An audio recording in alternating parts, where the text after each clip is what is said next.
আজকের রেসিপি হচ্ছে টাইগার মুরগি রান্না। আশা রাখি আপনাদের ভালো লাগবে। ভালো লাগলে অবশ্যই লাইক, কমেন্ট এবং সাবস্ক্রাইব করে পাশে থাকবেন আর বেশি বেশি শেয়ার করবেন।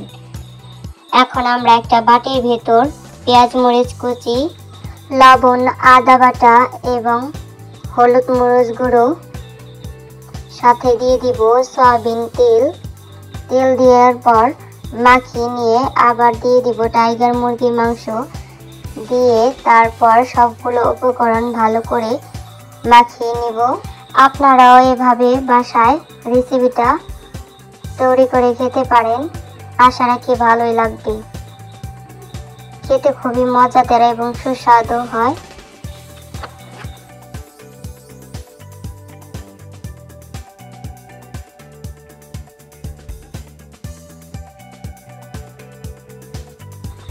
সবগুলো উপকরণ মাখিয়ে নিয়ে এখন দিয়ে দিচ্ছি একটা কড়াইয়ের ভেতর সয়াবিন তেল।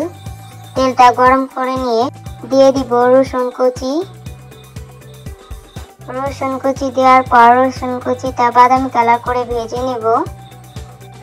রসুন কুচিটা বাদামি কালার করে ভেজে নিয়ে তখন দিয়ে দিব মাখিয়ে রাখা সেই টাইগার মাংসগুলো।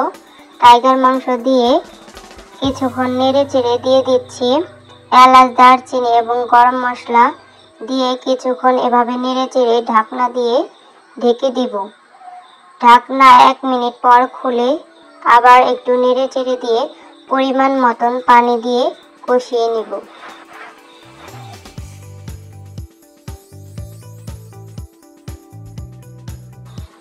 এখন কষিয়ে নেওয়ার জন্য পরিমাণ মতন পানি দিয়ে দিচ্ছি। পানি দিয়ে নেড়ে চেড়ে ঢাকনা দিয়ে ঢেকে দেব।